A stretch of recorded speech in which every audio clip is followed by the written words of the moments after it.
Once again, thank you everybody for joining us for the virtual community meeting for the East Channel Trail study. We are very excited that you are here tonight. And this will be, as we are hosting this on Zoom, please be aware of some of the technical features that Zoom has. If you would like to be on screen, you can go to your Zoom menu where you can see the video on off button, the mute button to go on and off mute as well. If there's any phone participants, that is *6. If you have also want to raise your hand and let us know that you want to participate or share something, then use the raise hand feature, which is now in the reactions part of the menu here. All right. So our focus for today is for you to learn about the study, share your concerns, preferences, and suggestions about the study, which you will learn about, and also give feedback on the trail route options and crossings at different locations. You will also learn how to stay involved and informed as much as you would like to. So in order for us to do that today, this is how we set up the virtual meeting. We'll have a presentation from 6 to 6:30. And then from 6:30 to 7, you will have the opportunity to participate in the open house, which we have broken up into 3 different stations. And that is an opportunity for you to share your feedback.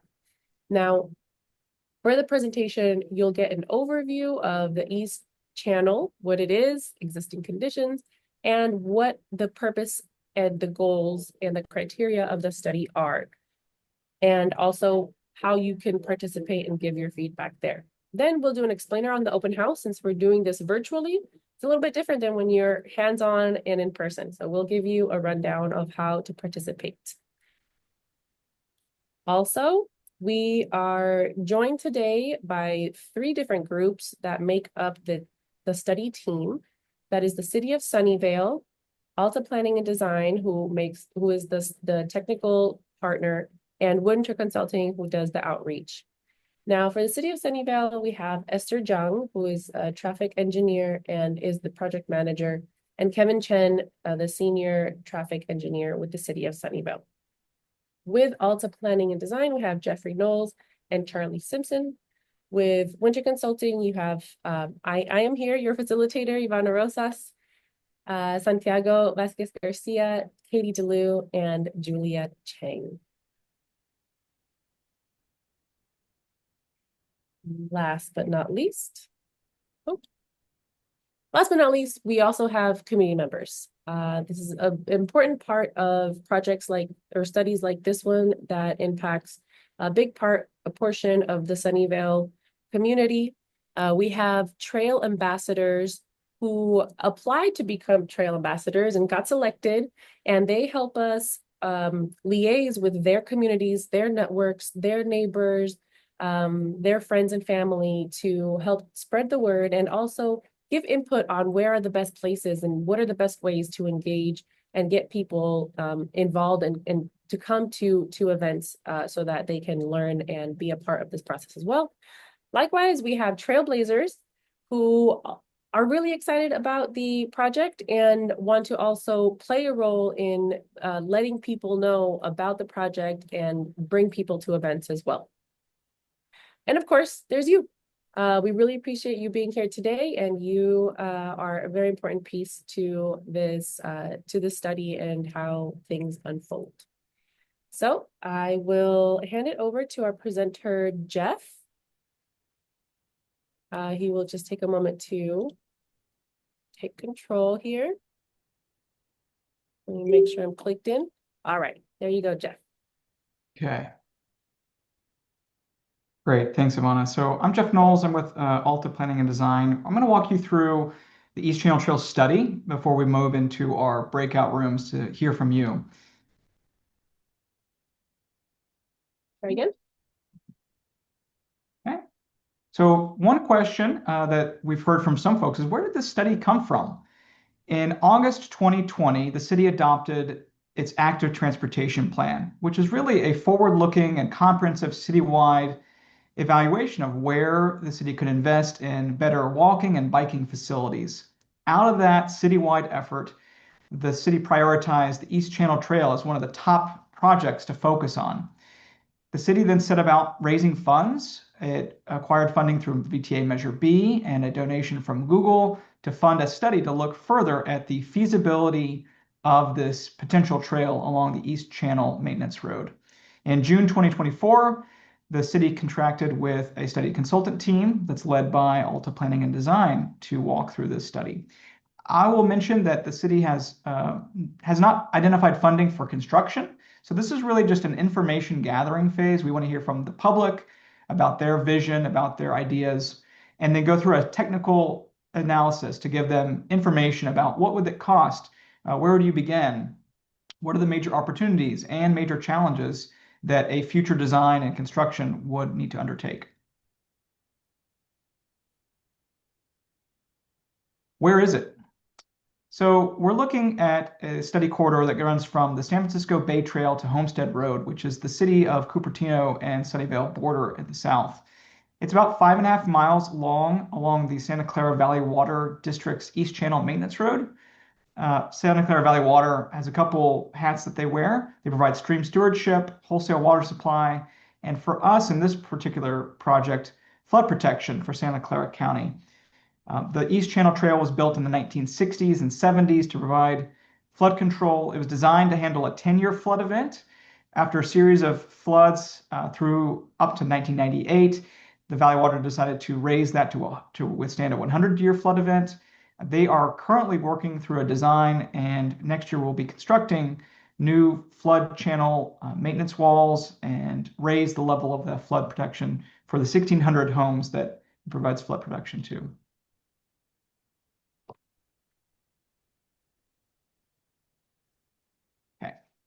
What is the proposed channel trail? As a trail along the East Channel Maintenance Road, it would provide connections to major Caltrain and VTA transit centers and schools.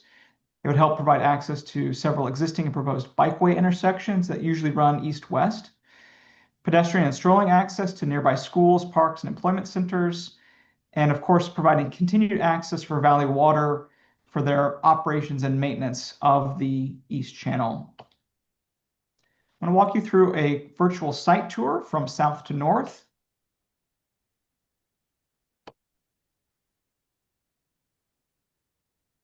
All right.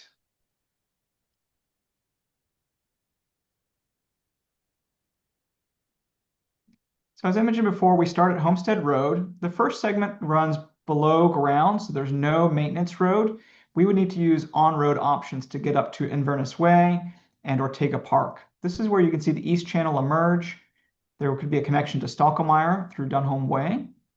New gravel has been laid down on the maintenance road. You can see that in gray here, running in the center of your screen. We'd cross Carlisle Way and Fremont. We'll be evaluating those crossing options, probably using the signal there. At this point, we have two options. One would be connecting to Sunnyvale Community Center along Michelangelo and crossing El Camino Real at Fair Oaks, or a mid-block location. However, we have some issues with some property. At this point, we cross back at Iris Ave and connect to Braley Park and Braley Elementary School with direct access to the proposed trail. We cross Old San Francisco Road at the mid-block location between intersections, and keep on moving north to cross Evelyn, which provide the connections to the Sunnyvale Caltrain station. And speaking of which, we then need to cross Caltrain, Kiefer, and Central Expressway. So we have a lot of major crossing challenges in this section. Then we cross Arquez and Fair Oaks to connect to Fair Oaks Park and the King's Academy. This is a section where the channel goes underground under Britton Avenue. We need to cross here at Duane and continue north to Blythe Avenue, which provides a connection to the backside of San Miguel Elementary. Moving further north, we can leverage the existing US 101 pedestrian overcrossing or bridge that would connect to the John W. Christian Greenbelt. The channel picks up again for a connection that's currently open to the public. You can walk this stretch up to Tasman Drive with a connection to Fair Oaks VTA Light Rail Station. Figuring out the connection across Tasman, we have one major final barrier, which is 237. And at this point, we only need to cross Caribbean Drive to get to the San Francisco Bay Trail and connect to destinations across the region using this proposed 500-mile Bay Trail regional connection. So all in all, it's nearly 6 miles, and 5.5 of that is on Valley Water Maintenance Road.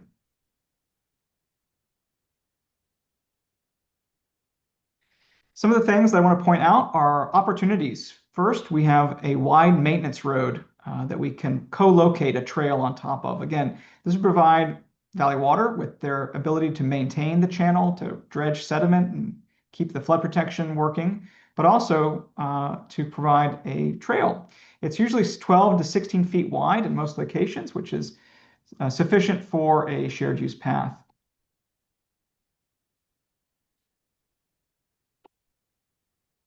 I mentioned before, but we've got some great opportunities to connect to 4 parks plus the John W. Christian Greenbelt, Ortega Park, Fraley Park, which is pictured here to the right, Sunnyvale Community Center Park, Fair Oaks, John W. Christian. Also, 8 schools are within a half mile. So think about a 5 or 10-minute walk to schools within the area.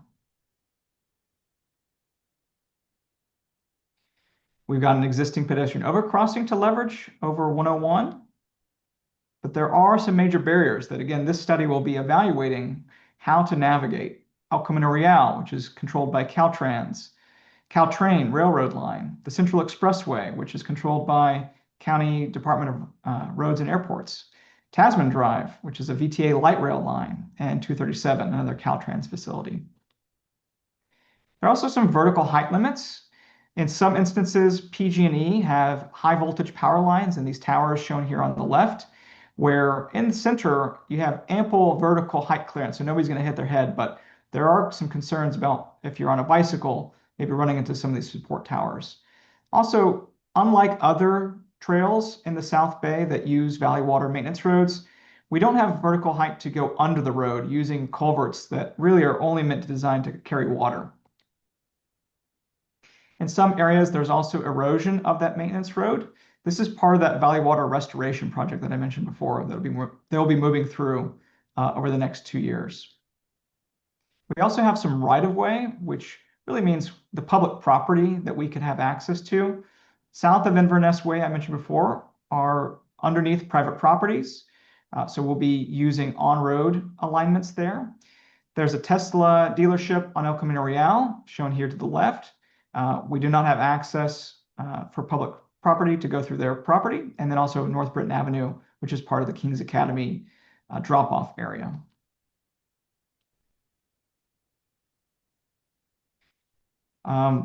Besides these opportunities and constraints, we've got some great examples across the South Bay and around the San Francisco Bay Area. Permanente Creek Trail is one in Mountain View on Valley Water Maintenance Road. You can see here on the left showing a overcrossing over 101, and on the right, this is a section that goes behind private properties here. It's a bit narrow, and so you can see they've installed fencing to prohibit people from getting into the channel. This is the San Thomas Aquino Creek Trail in Santa Clara.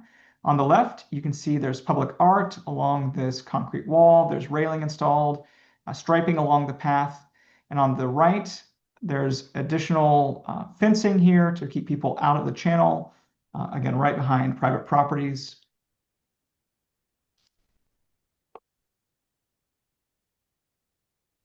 Oops, I think I missed one. Go back here.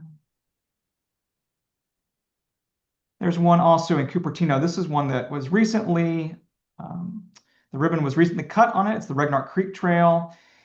Here you can see, unlike the other two, the city of Cupertino used crushed gravel as the surface type.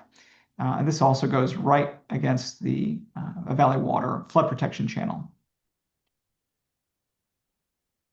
So what are we aiming to do with the study? We're going to be looking at the current channel, recommending a best route for the trail, whether that's through on-road alignments or navigating these crossing challenges.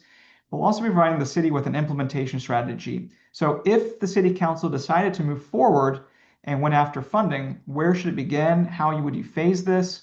What kind of permits? What would the cost be for each section of this proposed channel or trail? In phase one, we conducted an existing conditions analysis, looking at the conditions of the channel. We looked at biological constraints. We also did a topographic survey, so we did some advanced mapping. We're looking at the hydrology and hydraulics, how water flows through the channel right now, and if anything that we propose would affect the flood protection of the channel as it's designed. We also took traffic counts so that we could help understand those crossings at local streets. In phase two, we are here right now identifying possible routes. We've got some to share with you in this virtual open house. We also are going to come up with a draft conceptual design later this year and into 2026. Goals for the route will be feasible. We want to make sure that it can be built according to engineering analysis and existing policies. We want to make sure that it's high quality. We want the best, most comfortable and memorable experience for Sunnyvale residents and visitors. We want to make sure that it's connected, that the trail is bringing people to local destinations, whether it's within the neighborhood or across town. And of course, finally, we want to make sure that it's cost effective, that the trail makes sense financially for construction as well as ongoing operations. In phase three, we're going to be taking community input along with the input of the different property owners that control those major roadways and select a preferred alternative. We'll be developing that conceptual design and coming up with the implementation strategy. All this will be then presented to council, and at that time, the city would decide where and how to proceed with next steps. Timeline for the study, we kicked off in fall of 2024 with phase one. Our goal is to conclude middle of 2026. I just want to draw your attention to some of our outreach methods. We have a survey that's been live for the past couple months. We've got over 1,000 people that have taken the survey. It's still up. If you go to the website, you can take the survey through June 30th. We conducted some tabling at community events. We've been to community meetings like this one and had field meetings. We've done the survey. We did some mobile workshops where we were out with residents walking portions of the trail. And we've had a couple of meetings this week. Next steps. This summer, we're going to define and evaluate the route alternatives. The team will share the results with a technical advisory committee as well as the community through additional rounds of public meetings. Expect that happening late summer and early fall. And of course, we'll have a new online survey. So we're inviting you to stay involved with us. Come to some of our pop-up meetings. We'll be at tabling events throughout the city later on this summer. We'll have the survey that's open now through June 30th, and a new survey will be launched again this fall.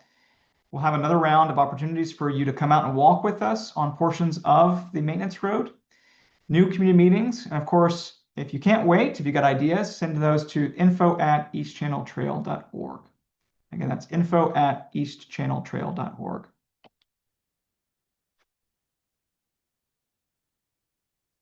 See, I'm trying to advance here. All right, next steps. You can also sign up to stay on the subscriber list for the study on the project website.